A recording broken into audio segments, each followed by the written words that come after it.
പത്മനാഭസ്വാമി ക്ഷേത്രത്തിൻ്റെ 3 നടയും ആ മുഖപ്പ് പുതുക്കി പണിത് ഞാനാണ്. ഇപ്പോൾ നമ്മൾ നോക്കിയാൽ ഇത് ശ്രമിക്കുന്നവർക്ക് മനസ്സിലാവും. പത്മനാഭസ്വാമി ക്ഷേത്രത്തിൽ ആ 3 നടയിലും വടക്കേ നടയിലും മാത്രമേ തൂണ് കൊടുക്കാൻ പറ്റിയിട്ടുള്ളൂ. ബാക്കി 2 നടയിലും പില്ലർ കൊടുക്കാൻ പറ്റില്ല, കാരണം അവിടെ സ്പേസ് ഇല്ല.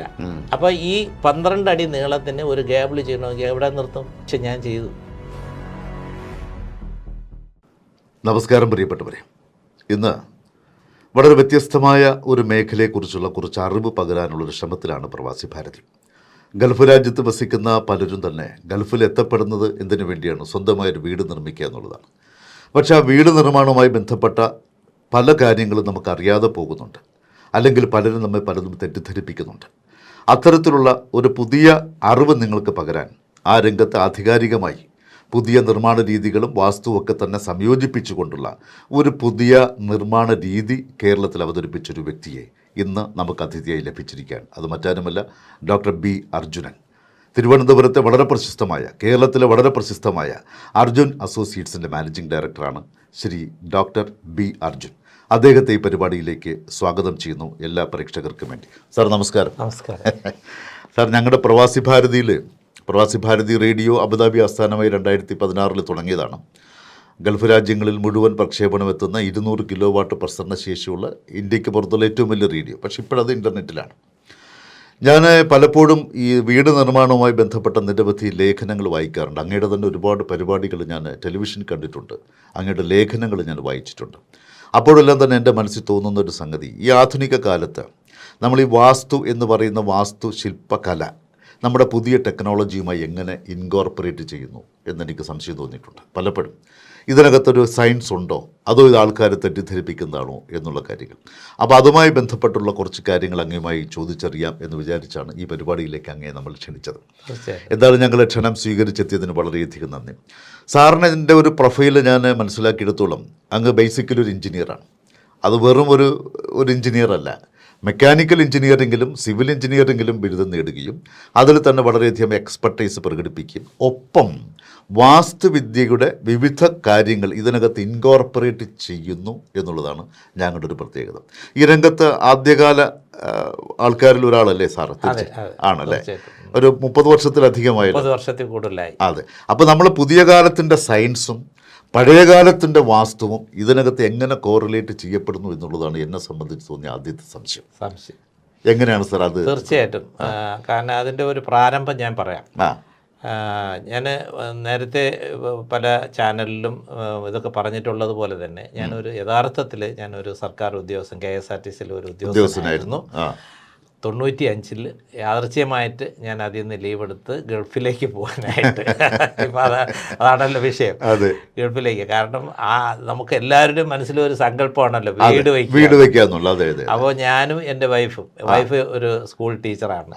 അപ്പോൾ KSRTCയിൽ ഒരു ജീവനക്കാരന് അന്നത്തെ അവസ്ഥയിൽ എന്ത് കിട്ടുമെന്നുള്ളത് പ്രത്യേകിച്ച് ബാലകൃഷ്ണൻ സാറ്, അദ്ദേഹം മന്ത്രിയായിരുന്നു. അപ്പോൾ ഒരു ലോണ് പോലും ഒരിടത്ത് പോയി കിട്ടാത്ത ഒരവസ്ഥ. അപ്പോൾ അങ്ങനെ വന്നപ്പോഴാണ് ഞാൻ എന്തായാലും ഗൾഫിലേക്ക് പോകാം, എൻ്റെ ഒരു ബന്ധു അവിടെ ഉണ്ട്, അദ്ദേഹം മുഖാന്തരം ഒരു വിസയൊക്കെ സംഘടിപ്പിച്ച് പോകാമെന്നുള്ള ഒരു താല്പര്യം ഞാൻ എടുത്തത്. അങ്ങനെ ഞാൻ മദ്രാസിൽ പോയി 95 ഇൻ്റർവ്യൂവിന് അറ്റൻഡ് ചെയ്തു, ഗൾഫിൽ പോകാനായിട്ട്. അപ്പോൾ അവിടെ പോയി ഇൻ്റർവ്യൂ കഴിഞ്ഞു. യഥാർത്ഥത്തിൽ അന്ന് റിട്ടേൺ ടെസ്റ്റിൽ 40 പേരുണ്ടായിരുന്നു, എന്നെ വിളിച്ചില്ല റിട്ടേൺ ടെസ്റ്റിൽ. അപ്പോൾ എനിക്കൊരു ടെൻഷനായിരുന്നു, എന്തുകൊണ്ട് വിളിച്ചില്ല എന്ന്.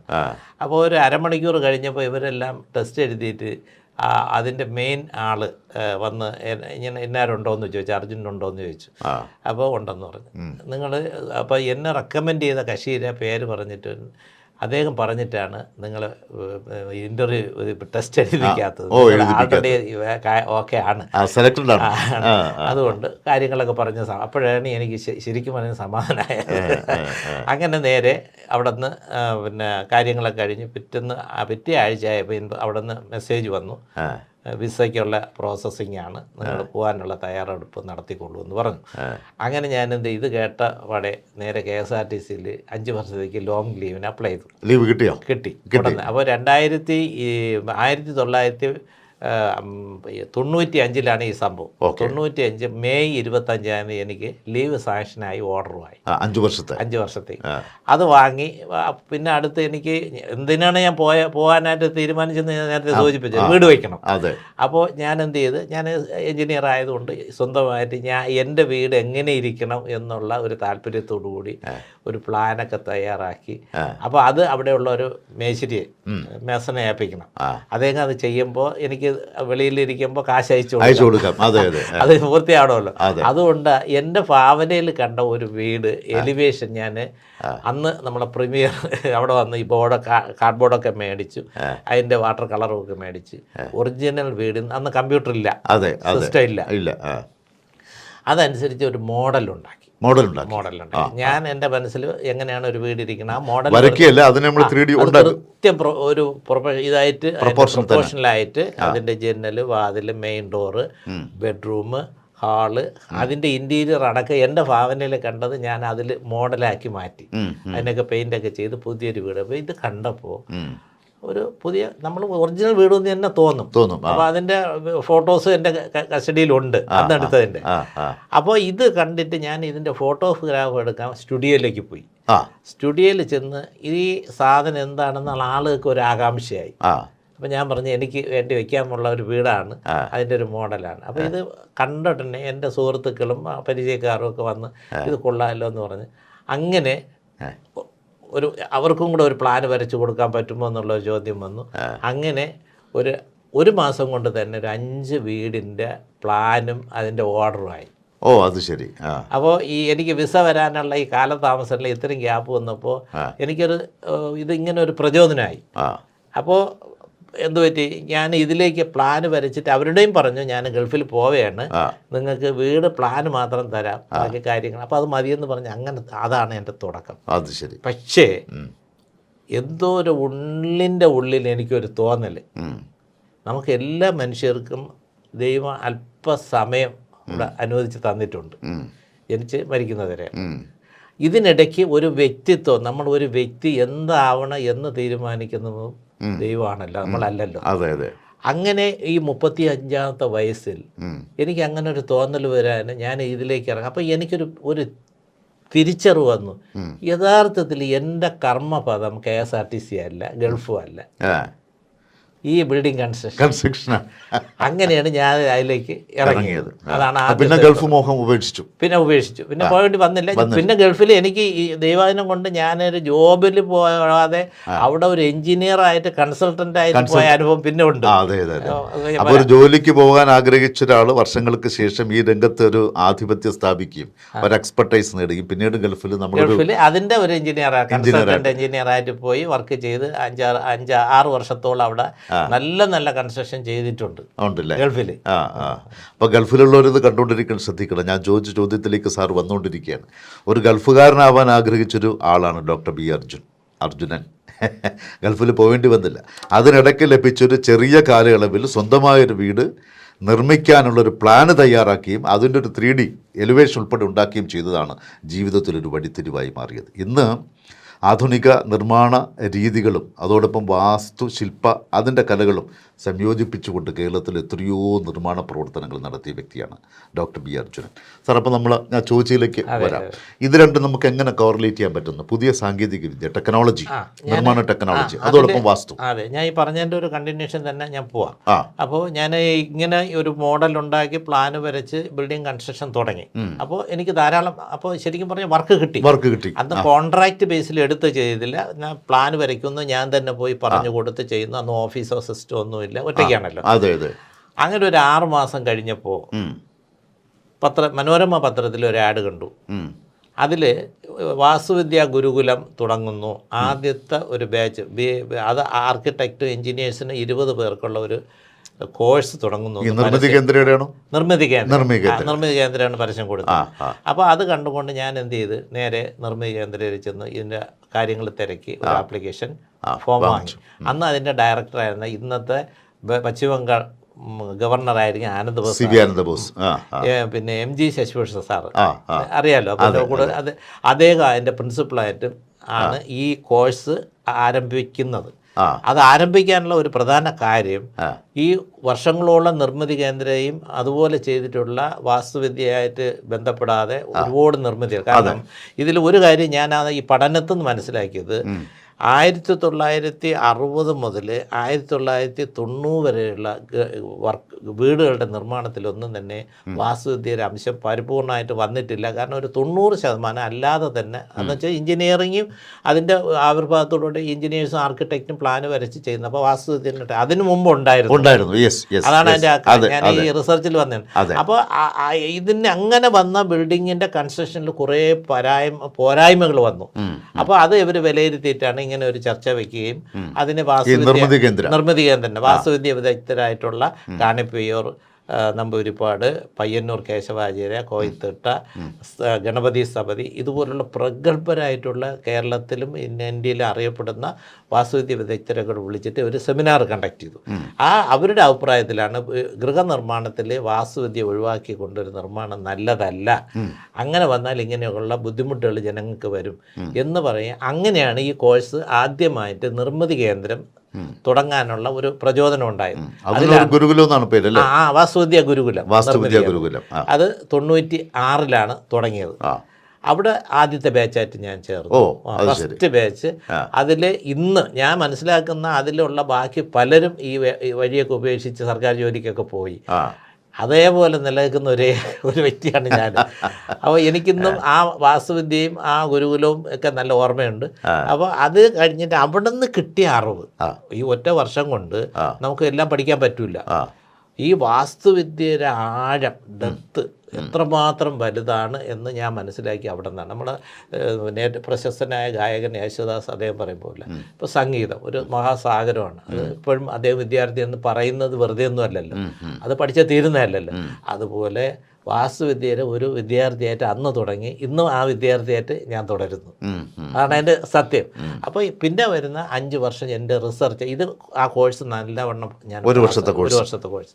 അതുകൊണ്ട് എനിക്ക് കിട്ടിയ ഗുണം എന്തെന്ന് വെച്ചാൽ ഈ വാസ്തുവിദ്യയിലുള്ള ആചാര്യന്മാരെ, ഗുരുക്കന്മാരെ മുഴുവൻ പരിചയപ്പെടാനുള്ള അവസരം.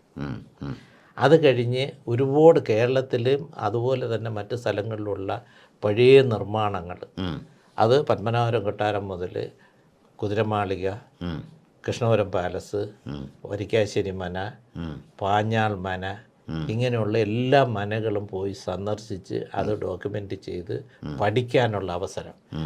നമ്മളിവിടെ പത്മനാഭസ്വാമി ക്ഷേത്രത്തിൻ്റെ അടുത്തുള്ള ഒരു സ്വാതിരുന്നാണ്ട കാലത്തുള്ള വലിയൊരു തറവാടുണ്ട്. അദ്ദേഹത്തിൻ്റെ നർത്തകിക്ക് വേണ്ടി വെച്ച് കൊടുത്ത ആ തറവാടടക്കം ഞാൻ ഡോക്യുമെൻ്റ് ചെയ്ത ഒരു വ്യക്തിയാണ്. അപ്പോൾ ഇതെല്ലാം ചെയ്ത് ആ ഓരോ സ്ഥലത്ത് ചെല്ലുമ്പോഴും ആ പഴയ കാലത്തുള്ള നിർമ്മാണത്തിൻ്റെ ആ ഒരു പ്രത്യേകത, ഇതിൻ്റെ ഇതെല്ലാം എൻ്റെ മനസ്സിൽ എനിക്ക് തോന്നുകയും അത് എത്രത്തോളം ഈ കാര്യങ്ങൾ നമുക്ക് മുന്നോട്ട് കൊണ്ടുപോകാൻ പറ്റുമെന്നുള്ളത് ഒരു ചിന്തയിൽ വരാനുള്ള ഒരു പ്രചോദനമായി മാറിയിട്ടുണ്ട്.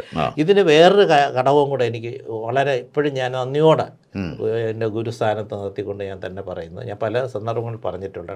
MG ശശിഭൂഷൺ സാർ, അദ്ദേഹം ഗുപ്ത സാറിൻ്റെ മകനാണല്ലോ, അദ്ദേഹം സാക്ഷരതാ മിഷൻ ഡയറക്ടറായിരുന്നു. അതുപോലെ ഒരുപാട് ക്ഷേത്രങ്ങളെ പറ്റിയൊക്കെ ഉള്ള ഗവേഷണങ്ങൾ നടത്തിയിട്ടുള്ള ഒരു കക്ഷിയാണ്.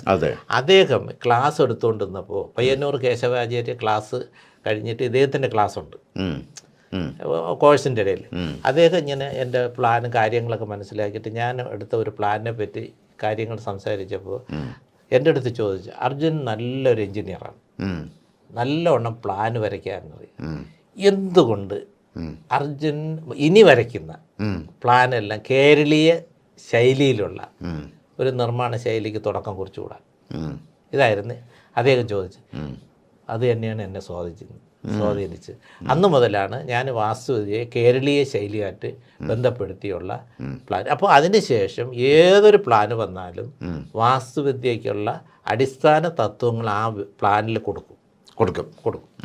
ആ പ്ലാനിൽ കൊടുത്തിട്ട് ഇപ്പോൾ ഒരു ചെറിയ പറമ്പായാലും ശരി, വലിയ പറമ്പായാലും ശരി, അത് സാധാരണക്കാരായിട്ട് ചെറിയ ബഡ്ജറ്റിലായാലും വലിയ ബഡ്ജറ്റിലായാലും അവരെ നല്ലവണ്ണം മനസ്സിലാക്കിയിട്ട് അതിനകത്ത് നിർത്തിക്കൊണ്ട് കാര്യങ്ങൾ ഗ്രഹിച്ച് ആ വാസ്തുവിദ്യയുടെ ചെയ്യാൻ പറ്റുന്ന അംശങ്ങൾ അതിനകത്ത് ഉൾപ്പെടുത്തി.